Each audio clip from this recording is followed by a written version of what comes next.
यह उस समय की बात है जब राजा दक्ष प्रजापति के 10,000 पुत्रों को नारद मुनि ने भटका दिया और तमाम पुत्र समुद्र की ओर प्रस्थान कर गए और सन्यासी बन गए। उसी समय सती का अग्नि में जलकर भस्म हो जाना और यज्ञ का अधूरा रह जाना तमाम देवताओं ने ब्रह्मांड के लिए अपशगुन के रूप में देखा जाने लगा। ब्रह्मा जी ने यज्ञ को पूरा करने के लिए कहा, मगर धरती पर एक भी राजा नहीं था केवल दक्ष प्रजापति को छोड़कर। वह ही अकेले एकमात्र राजा दक्ष प्रजापति थे जो खंडित हो चुके थे। जरूरत थी राजा दक्ष के बड़े पुत्र की जो सन्यासी बन चुके थे और यजमान बनाने के लिए उन्हें बड़े पुत्र की जरूरत। सन्यासी का अर्थ है वे राजनीतिक सन्यास ले चुके थे, गृहस्थ जीवन आम आदमी की तरह त्याग कर चुके थे और दक्ष प्रजापति के बड़े पुत्र का नाम कुंभा था। कुंभा दिव्य शक्तियों का धनी था। तमाम देवी देवता कुंभा को हवन पूरा करने के लिए यजमान बनाकर ले आए। कुंभा शिल्प कला की महारत रखते थे। हवन के लिए अमृत की जरूरत पड़ी और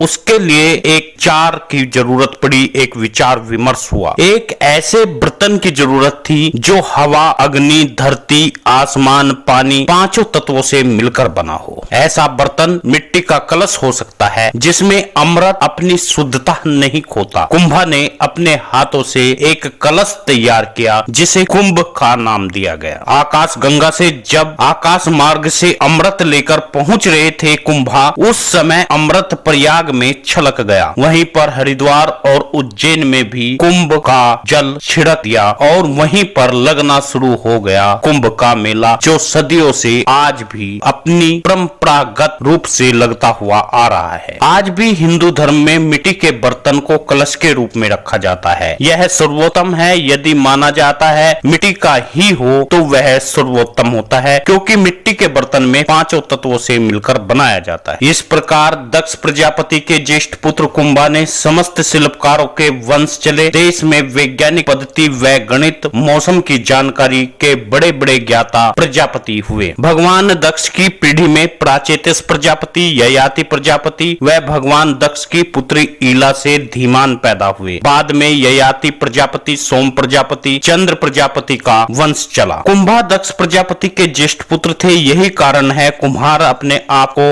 आज भी प्रजापति सरनेम से जाने जाते हैं और सरनेम लगाते हैं। लगातार प्रजापति राज चलता गया। ययाति प्रजापति के नाम के आधार पर वंश बने। तुर्वस वंश, यदुवंश, द्रुहवंश, पुरुवंश, कुरुवंश। ये वंश महाभारत कालीन है। उसके बाद महाभारत में बाहर से आए लोगों ने कब्जा कर लिया और अनेक जातियों की उत्पत्ति भारत में हुई। नई जाति, नए ये वंश का उद्भव होता हुआ दिखाई दिया। आज प्रजापति समाज लगातार अपनी पहचान खोता जा रहा है। इस पर विचार रहा, न कोई अग्रसर होने की कोशिश कर रहा है। सभी मित्रों से निवेदन है वीडियो को ज्यादा से ज्यादा शेयर करें। न्यूज चैनल को सब्सक्राइब करें। लाल रंग का बटन है उस पर उंगली लगाकर काला कर दें।